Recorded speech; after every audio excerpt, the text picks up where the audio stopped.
तो चलिए अब हम लोग क्या करते हैं, सवाल सॉल्व करते हैं। पहला बोल रहा है कि नई जांच अधिनियम 1968 के अनुसार भारत के उच्चतम न्यायालय के किसी न्यायाधीश पर महाभियोग चलाने प्रस्ताव को लोकसभा अध्यक्ष स्वीकार कर सकता है या अस्वीकार। सही है। दीपक मिश्रा के केस में क्या हुआ था, लोकसभा सभापति ही स्वीकार नहीं किया था, तो ये स्टेटमेंट सही है। दूसरा, भारत का संविधान यह परिभाषित करता है और ब्यौरा देता है कि क्या क्या भारत के उच्चतम न्यायालय के न्यायाधीशों की अक्षमता और सिद्ध कदाचार है। नहीं, संविधान में यह परिभाषित नहीं है, लेकिन इस आधार पे हम लोग हटाते हैं, तो ये गलत है। दूसरा क्या है, अस्वीकार कर सकता है ना, तो ये भी गलत है। इसमें बोल रहा नहीं, तो ये भी गलत है। दूसरा, भारत के उच्चतम न्यायालय के न्यायाधीशों की महाभियोग की प्रक्रिया के ब्यौरा जांच अधिनियम 1968 में दिए गए हैं। सही बात है। 124(5) में कहा गया था कि संसद इसको हटाने को लेकर, एससी के न्यायाधीश को हटाने को लेकर नियम बना सकता है, तो नियम बनाया भी। न्यायाधीश जांच अधिनियम 1968। यदि किसी न्यायाधीश के महाभियोग के प्रस्ताव को मतदान हेतु लाया जाता है तो विधि द्वारा उपेक्षित है कि प्रस्ताव सदन के प्रत्येक सदस्य द्वारा उसके कुल सदस्य के बहुमत द्वारा पारित हो। सही है। 2/3 हर एक सदन से क्या होना चाहिए, पारित होना चाहिए। ठीक है, 2/3 से। तो ये तीनों स्टेटमेंट, ये स्टेटमेंट और ये स्टेटमेंट क्या है, सही है। संविधान के किस अनुच्छेद के तहत भारत के सर्वोच्च न्यायालय मौलिक अधिकारों के प्रवर्तन के लिए एक रिट जारी कर सकता है? तो 32 में है रिट जारी करने का अधिकार। 42वां संविधान संशोधन अधिनियम 1946 द्वारा कुछ मामलों में हस्तांतरण से जोड़ा गया है। तो 42वां संविधान संशोधन 1976 द्वारा कुछ मामलों का हस्तांतरण से 139A जोड़ा गया है।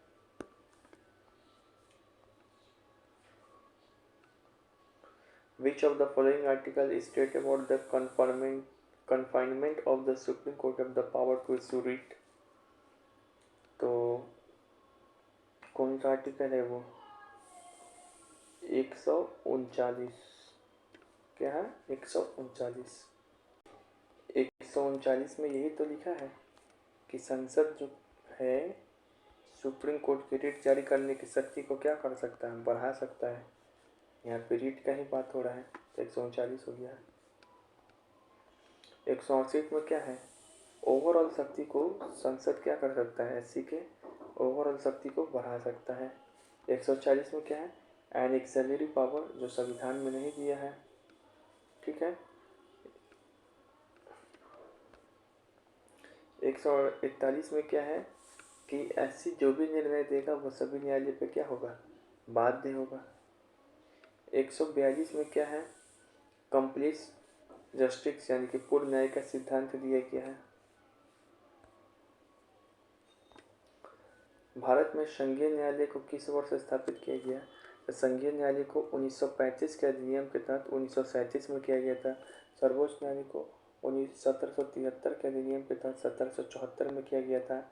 इसके जो पहले CJI थे तो एलिजा इम्पे थे, जबकि इसके संघीय न्यायालय के जो पहले CJI थे मॉरिस गॉर्नियर थे। तो यहाँ पे यही लिखा है। ठीक है।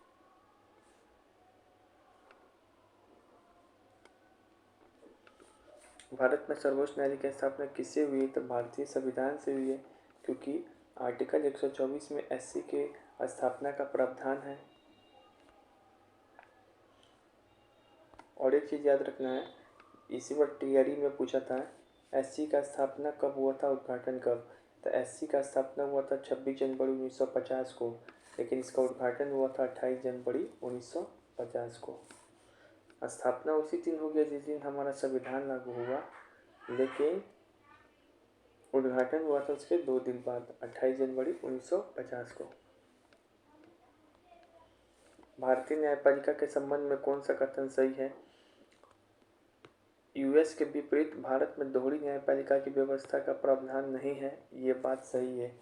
भारत में एक इंटीग्रेटेड न्याय प्रणाली है, एकीकृत न्याय प्रणाली है। वहाँ पे यूएस में क्या, अमेरिका में राज्य का अपना न्यायालय है, केंद्र का अपना न्यायालय है और एक फेडरल कोर्ट है, जबकि यहाँ पे नहीं है। यहाँ पे अपीलीय न्यायालय है। भारत के संविधान के अधीन संघ और राज्यों के लिए एकल एकीकृत न्याय व्यवस्था है। सही बात है। एकल एकीकृत न्याय व्यवस्था का मतलब पहले मिलेगा डिस्ट्रिक्ट कोर्ट, फिर हाई कोर्ट, फिर सुप्रीम कोर्ट। अधीनस्थ न्यायालय के संगठन में अलग अलग राज्यों में पृथक है। सही बात है। जो अधीनस्थ न्यायालय है आपका, अलग अलग राज्यों में अलग अलग प्रकार से है इसका गठन। तो सभी कथन सही है, क्योंकि अधीनस्थ न्यायालय के ऊपर कानून बनाने की शक्ति किसके ऊपर है, तो वहाँ की राज्य विधानमंडल के है। इसी कारण इसका संगठन अलग अलग राज्यों में अलग अलग है। यहाँ पे बोल रहा है जो निम्नलिखित में से किसमें उच्चतम न्यायालय के न्यायाधीशों की नियुक्ति में कार्यपालिका, विधायिका एवं मुख्य न्यायाधीश की भागीदारी की अनुशंसा की थी। तो इस लाइन का मतलब है कि एनजेक का सिफारिश कौन किया था, तो एनजेक का सिफारिश किया था द्वितीय प्रशासनिक आयोग। हम न्यायिक पुनर्विलोकन की व्यवस्था देखते हैं। न्यायिक पुनर्विलोकन मतलब न्यायालय की शक्ति ज़्यादा, ब्रिटेन में नहीं है, सिर्फ अमेरिका और भारत में है। तो डी, ब्रिटेन में न्यायपालिका क्या है, कमजोर है, तो वहाँ नहीं देखते हैं।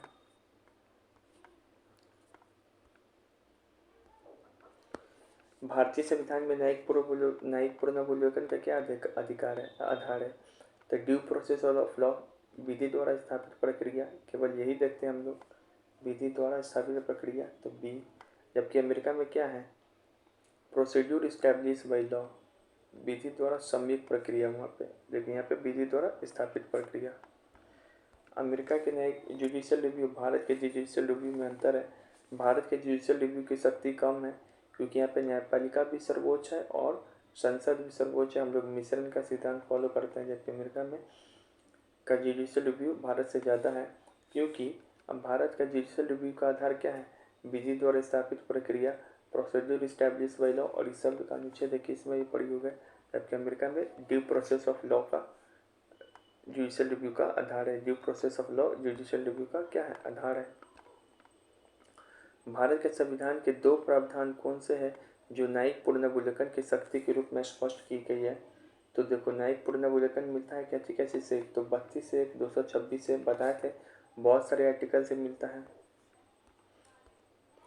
निम्नलिखित में से कौन से भारत में उच्चतम न्यायालय न्यायाधीश के महाभियोग की प्रक्रिया के संबंध में सही है। महाभियोग लगा रहे तो लोकसभा में कम से कम 50-100, अब 50, राज्यसभा में 50 सदस्यों का क्या चाहिए, हस्ताक्षर चाहिए। फिर ये स्पीकर को दिया जाएगा, फिर स्पीकर क्या करेगा, एक एक तीन समिति तीन सदस्यीय समिति का क्या करेगा, गठन करेगा, और वो जांच के लिए जाएगा। ये तीन जो सदस्यीय समिति होता है, 1968 न्यायाधीश जांच अधिनियम के अनुसार जो समिति बनेगा उसमें कौन शामिल होता है, तो इसमें शामिल होता है न्यायाधीश, कोई भी एससी का मुख्य न्यायाधीश या कोई भी एससी का न्यायाधीश, और हर एक एससी का एक मुख्य न्यायाधीश, और एक और कौन शामिल होता है इसमें, एक शामिल होता कोई भी विधिवेत्ता शामिल होता है। और इसकी अनुशंसा पर फिर कहा जाएगा ये रिपोर्ट, समिति साबित कर दिया तो फिर जाएगा सदन में, उसके बाद राष्ट्रपति तब हटाएगा। तो तीनों कथन क्या है, सही है।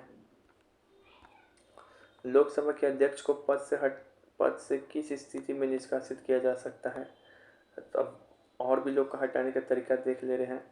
तो दोनों सदन से 2/3 बहुमत जरूरी नहीं हटाने के लिए, लेकिन ठीक है ना, हटाने की जरूरत केवल लोकसभा से ही होगा और लोकसभा में ही केवल हटा लेगा, लेकिन इसके लिए 2/3 बहुमत नहीं है लोकसभा वाला में, याद रखेंगे बीबीआई, बार बार कन्फ्यूजन होता है। सदन के सभी बहुमत तो चाहिए, तत्कालीन बहुमत से पारित प्रस्ताव, लेकिन 2/3 सब उपयोग नहीं है लोकसभा अध्यक्ष को हटाने में। भारत के उपराष्ट्रपति को हटाने का प्रस्ताव कहाँ पेश किया जा सकता है, तो उपराष्ट्रपति क्या है, उपराष्ट्रपति राज्यसभा का पदेन सभापति है, दोनों सदन की भूमिका होगी, लेकिन इसमें क्या है, केवल राज्यसभा से शुरुआत होगा इसको हटाने में 2/3 बहुमत की ज़रूरत है, लेकिन शुरू होगा पहले राज्यसभा से।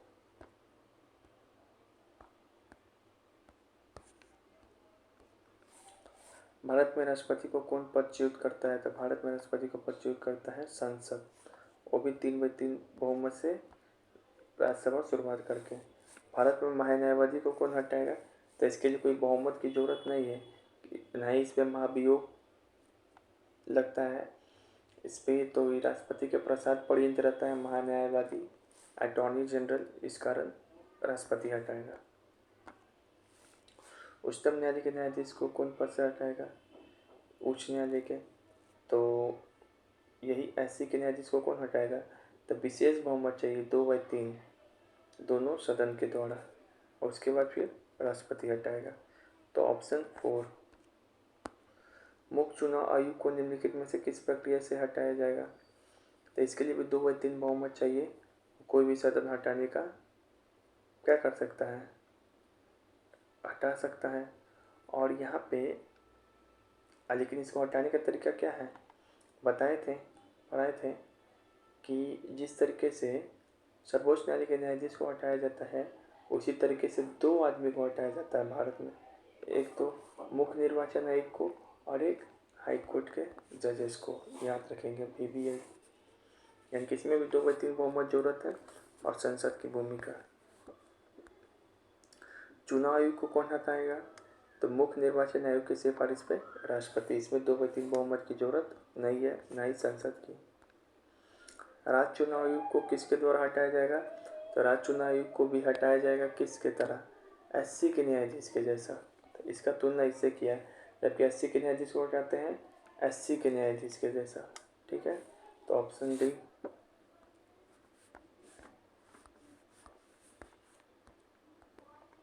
राज्यपाल को कैसे हटाया जाएगा? इसमें सदन की भूमिका नहीं है, 2/3 भूमिका नहीं है, 2/3 बहुमत जरूरत नहीं है, क्योंकि राज्यपाल राष्ट्रपति के प्रसाद पर्यंत रहता है। ठीक है, ये तो हो ही गया। तब सारा हटाने वाले एक जगह देख लिए हम लोग। ठीक है, यहाँ पे बोल रहा है संसद भारत के उच्चतम न्यायालय की अधिकारिता को विस्तारित नहीं कर सकती, क्योंकि अधिकारिता वही जो संविधान में प्रदान की है। गलत, विस्तारित कर सकती है 138 पे अगर संसद बढ़ जाए तो।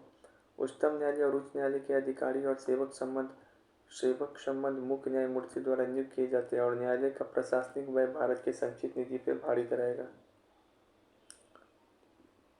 देखो, इन दोनों का भारत के संचित निधि पे नहीं है, केवल एससी का संचित निधि पर है। हाईकोर्ट का तो उस राज्य के संचित निधि पर होगा ना भारित व्यय। तो इन दोनों का कथन क्या है? गलत है। भारत में राष्ट्रपति और उपराष्ट्रपति के निर्वाचन में उठे संदेहों के विवादों की जांच संवैधानिक प्राधिकरण द्वारा किए जाएंगे। बोले थे आर्टिकल 71 के अनुसार राष्ट्रपति का मामला हो या उपराष्ट्रपति के चुनाव का मामला हो, डायरेक्ट कहाँ जाएगा? तो भारत के एससी में जाएगा। प्रधानमंत्री या लोकसभा अध्यक्ष के चुनाव से संबंधित मामले का विवाद का निर्माण किसके द्वारा किया जाता है? केवल शब्द है, एससी के द्वारा नहीं, एससी के द्वारा, हाईकोर्ट के द्वारा। अब यहाँ पे बोल रहा है कि यहाँ पे याद रखो, ये आर्टिकल दिया है ना 142, भारत के संविधान के संदर्भ में समान विधियों में अंतर्विष्ट प्रतिषेध अथवा निर्बंधन अथवा उपबंध अनुच्छेद 142 के अधीन संवैधानिक शक्तियों पर प्रतिषेध अथवा निर्बंधन की तरह कार्य नहीं कर सकते हैं। मतलब अनुच्छेद 142 में किसका वर्णन है?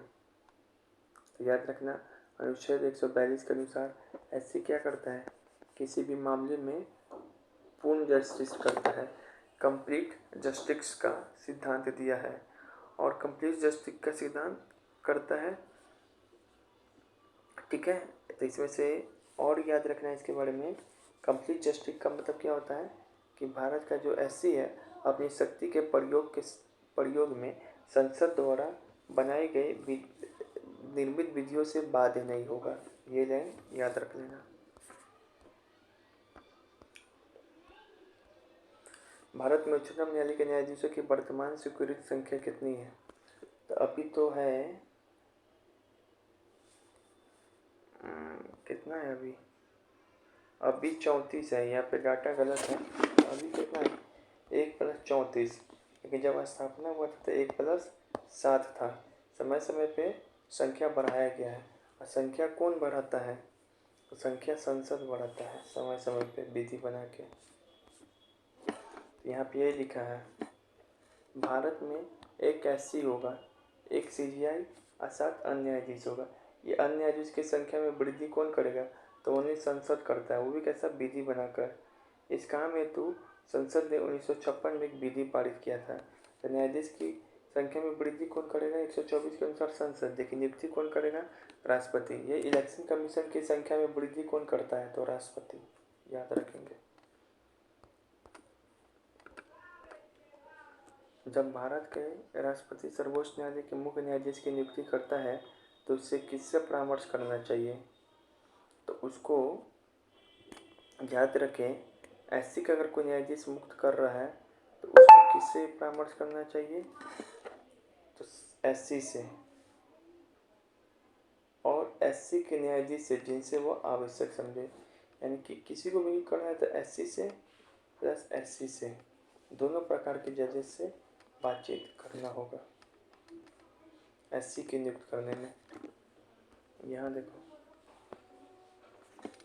एससी के अन्य न्यायाधीशों को नियुक्त करना है आर्टिकल 124 के अनुसार तो राष्ट्रपति करेगा। लेकिन राष्ट्रपति नियुक्त करने से पहले एससी जजेस और एससी सीजीआई से तो आवश्यक परामर्श करने के बाद ही नियुक्त करेगा। ये परामर्श का मतलब क्या है? यही तो कॉलेजियम है। और एससी के मेन सीजीआई से कैसे होगा? एससी के मेन सीजीआई की नियुक्ति किस में है? तो आर्टिकल 124 में। कौन करेगा? तो राष्ट्रपति करेगा on the basis of seniority. लेकिन सीजीआई की नियुक्ति करते समय भी क्या करेगा? राष्ट्रपति एससी और एससी के जजेस से बात करेगा। मतलब भैया एससी और एससी के जजेस, दोनों प्रकार के जजेस से बात करना होगा एससी के जजेस को नियुक्त करने में। भारत के मुख्य न्यायाधीश की नियुक्ति कौन करता है? तो भारत के मुख्य न्यायाधीश की नियुक्ति करता है सर्वोच्च न्यायालय के वरिष्ठतम न्यायाधीशों के परामर्श से भारत का राष्ट्रपति।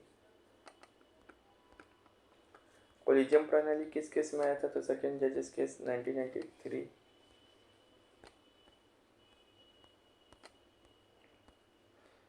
कोलिजियम प्रणाली के बारे में सही कथन चुने। यह संसद के अधिनियम द्वारा किए गए न्यायाधीशों की नियुक्ति और हस्तांतरण की प्रणाली है। संसद के अधिनियम से ये कोलिजियम प्रणाली नहीं आया है, वाद से आया है। वाद विवाद से, न्यायिक व्याख्या से आया है, न्यायिक वाद से आया है। सुप्रीम कोर्ट कोलिजियम प्रणाली को, तो ये पर कथन गलत है। सुप्रीम कोर्ट कोलिजियम भारत के मुख्य न्यायाधीश के नेतृत्व में है। इसमें अदालत के 4 अन्य वरिष्ठतम न्यायाधीश शामिल होते हैं। एससी के कोलिजियम में क्या होगा? एक मेन सीजीआई होगा, 4 अनदर जजेस होंगे। ठीक है। और एससी के कोलिजियम में क्या होता है? एससी के कोलिजियम में एक मुख्य न्यायाधीश होगा और 2 अदर जजेस होंगे। और ये जो कोलिजियम प्रणाली है ये संविधान में नहीं है, न ही अधिनियम में है। ये न्यायिक व्याख्या से इसका उत्पत्ति हुआ है, वो भी सेकेंड जजेस केस 1993 में। तो यहाँ पे देखो, एससी का कोलिजियम में कितना आदमी है? 5। एससी के कोलिजियम में 3। और ये जो है बात न्यायालय के निर्णयों से आया है। ठीक है। न अधिनियम में है, न किसी संविधान के प्रावधान में है कोलिजियम। भारत के राष्ट्रपति द्वारा उच्च न्यायालय के न्यायाधीश की नियुक्ति किसके परामर्श से की जाती है? तो देखो, एससी का जजेस की नियुक्ति करना है तो एक तो एससी के सीजीआई से परामर्श करना होगा, प्लस उच्च एससी के सीजीआई से भी परामर्श करना होगा, और प्लस वहाँ के राज्यपाल से भी परामर्श करना होगा। तब जाके क्या करेगा प्रेसिडेंट? किसी को भी एससी का जजेस नियुक्त करेगा। तो इम्पोर्टेंट क्वेश्चन है, बीवीआई है, तो आंसर क्या होगा?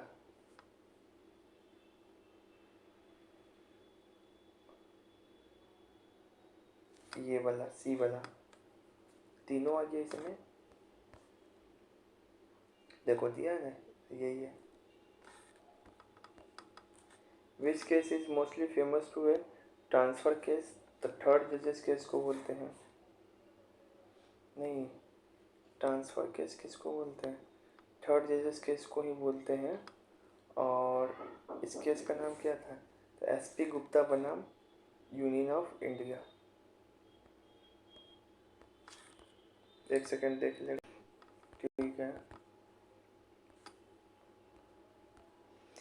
कोलिजियम प्रणाली कब आया था? 1900।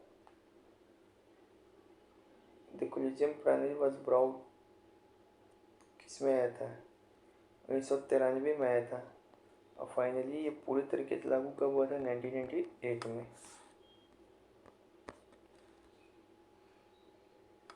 पहला जजेस केस कब आया था, याद है? बता। पहला जजेस केस कब आया था? 1981 में, फिर 1993 में, फिर 1998 में, फिर फोर्थ जजेस केस 2005 में। तो ये जो 1993 में आया था, इसी में कोलिजियम प्रणाली क्या होता, इस्टेब्लिश हुआ था, मतलब आया था कोलिजियम प्रणाली उभर के। सेकेंड जजेस केस में टीआरई में पूछा था कि एससी का उद्घाटन कब हुआ था? तो उद्घाटन हुआ था 2 दिन बाद, 28 जनवरी 1950। स्थापना हुआ था 26 जनवरी 1950। यहाँ पे बोल रहा है कि उच्चतम न्यायालय मामलों की सुनवाई नई दिल्ली के अलावा कहीं और भी कर सकता है, आर्टिकल 130 के अनुसार। मगर क्या है, सीजीआई ये तय करेगा कि कहाँ करना है, मगर राष्ट्रपति के अनुमति से। तो ये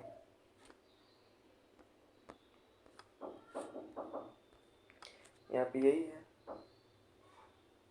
और ये भी शक्ति है कि हाईकोर्ट के न्यायाधीशों का भी हस्तांतरण कर सकता है सीजीआई। नहीं, देखो, अगर किसी हाईकोर्ट के न्यायाधीशों का हस्तांतरण करना है एक जगह से दूसरी जगह, तो कौन करेगा? राष्ट्रपति करेगा। मगर सुप्रीम कोर्ट के सीजीआई से विचार विमर्श करके, ये आर्टिकल 222 में है। अगर किसी हाई कोर्ट के न्यायाधीशों को एक जगह से दूसरी जगह भेजना है तो सीजीआई नहीं करेगा, अब की बार उल्टा हो जा रहा है, राष्ट्रपति करेगा, मगर सुप्रीम कोर्ट के सीजीआई से परामर्श करके। और इस संदर्भ में कोई राज्यपाल का रोल नहीं है।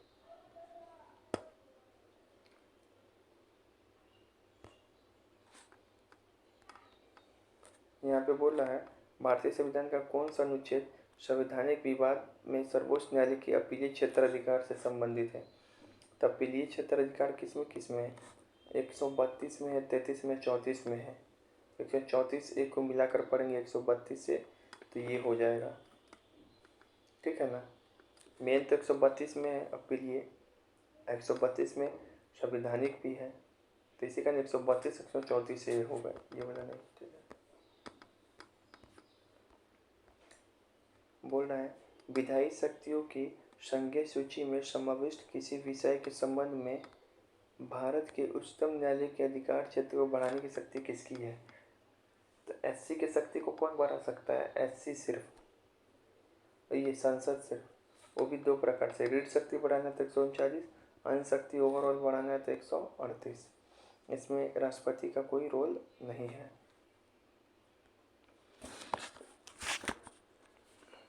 देश के किसी भी न्यायालय में चल रहे मामले को अन्य जगह भेजने का अधिकार किसके पास है? तो सीजीआई के पास है। किसके पास है? किसके पास है? सीजीआई के पास, सर्वोच्च न्यायालय के पास। लेकिन एससी के न्यायाधीशों का ट्रांसफ़र एक जगह से दूसरी जगह कौन कर सकता है? तो राष्ट्रपति करता है, मगर सीजीआई से सिफारिश करके। लेकिन एससी में कोई, मान लो कोई मामला चल रही है, तो ये मामला एक जगह से दूसरी जगह कैसे जा सकता है? तो ये सीजीआई करेगा, मगर प्रेसिडेंट की अनुमोदन से, ठीक है।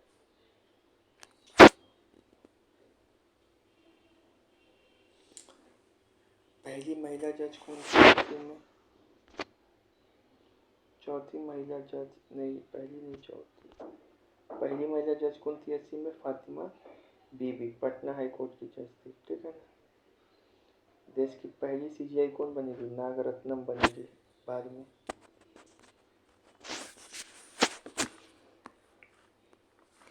PIL का अर्थ क्या होता है? तो पब्लिक इंटरेस्ट लिटिगेशन। भगवती हो गए, अय्यर हो गए, ये सब लोकहित से संबंधित है। संविधान में PIL का कोई उल्लेख है? तो नहीं है। संविधान संसदीय विधान में है? तो नहीं है। ये न्यायपालिका के निर्णयों से विकास हुआ था PIL का, ठीक है ना। और 60 या 70 के दशक में PIL आया था। जनहित याचिका कहाँ पे प्रस्तुत की जा सकती है? तो PIL है ये SC और SC कहीं पर भी प्रस्तुत की जा सकती है।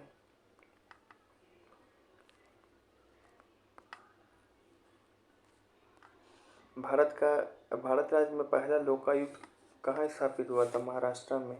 DBI महाराष्ट्र में लोकायुक्त स्थापित हुआ था। जम्मू और कश्मीर राज्य के विभाजन के बाद बने केंद्र शासित प्रदेश की अपनी कोई विधायिका नहीं है। तो 370 समाप्त करके JK और लद्दाख दोनों को क्या किया गया था? दोनों को UT बना दिया गया था, जिसमें केवल जम्मू कश्मीर में क्या है? विधानसभा है, लेकिन लद्दाख की कोई विधायिका विधानसभा मतलब विधानसभा नहीं है वहाँ पे। भारत में न्यायिक प्रणाली किस पर आधारित है? तो भारत में न्यायिक प्रणाली है विधि द्वारा स्थापित प्रक्रिया पे, संविधान पे, नियमित कानून की उचित प्रक्रिया पे, परंपरा पे। इन सभी के आधार पे तो न्यायिक प्रणाली स्थापित है भारत में। BPSC में पूछा था। कोई परंपरा है तो वो भी कानून बन सकता है, कोई नियमित कानून है तो वो भी बन सकता है, जो संविधान में दिया है वो भी बन सकता है। कानून द्वारा स्थापित प्रक्रिया भी फॉलो करते हैं हम लोग, ठीक है।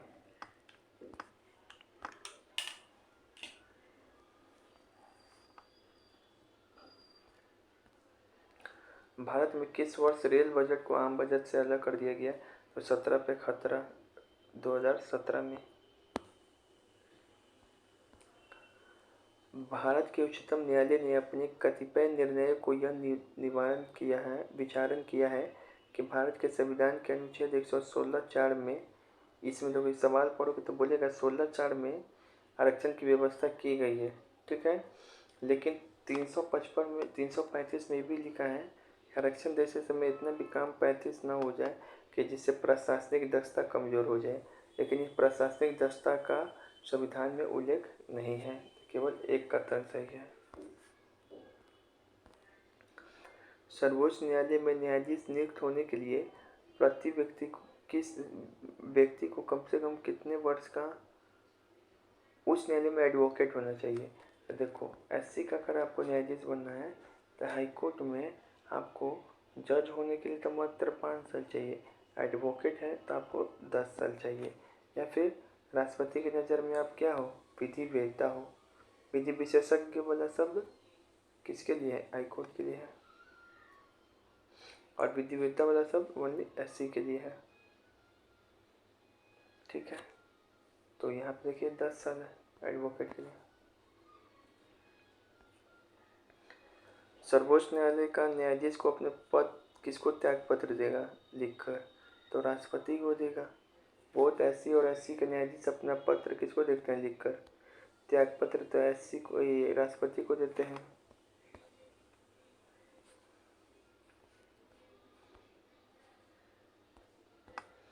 सेवानिवृत्त होने के पश्चात सर्वोच्च न्यायालय के न्यायाधीश वकालत कर सकते हैं।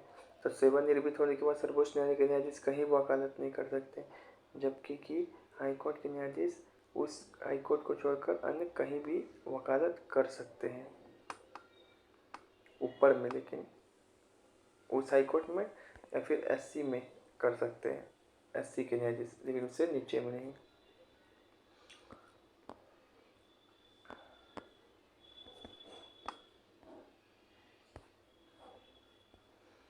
कार्यवाहक राष्ट्रपति की नियुक्ति कौन करता है? तो CGI करता नहीं है। कार्यवाहक मुख्य न्यायाधीश की नियुक्ति राष्ट्रपति करता है 126 के अनुसार, जब CGI का पद खाली हो।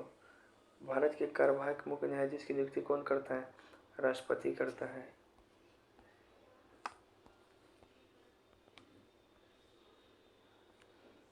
ये देखो,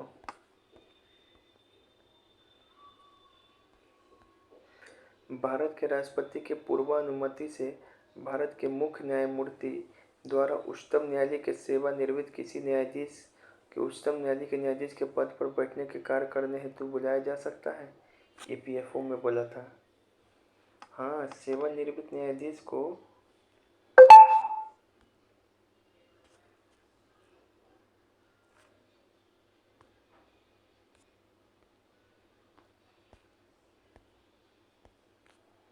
एक सेकेंड, बिल्कुल, आर्टिकल 128 के अनुसार सेवानिवृत्त न्यायाधीश को आपातकाल की स्थिति में बुलाया जा सकता है, मगर राष्ट्रपति और उस न्यायाधीश से क्या करना पड़ेगा? सलाह लेना पड़ेगा, सिफारिश करना पड़ेगा उससे पूछकर। भारत में किसी भी ऐसे न्यायालय को अपने निर्णय के पुनर्विलोकन की शक्ति प्राप्त है, जैसा कि उच्चतम न्यायालय को। हाँ, पुनर्विलोकन की शक्ति एससी और एससी दोनों को प्राप्त है। दोनों स्टेटमेंट क्या है? सही है। ईपीएफओ पूछा था, भारत के संविधान में तदर्थ न्यायाधीशों की नियुक्ति का प्रावधान किसमें है?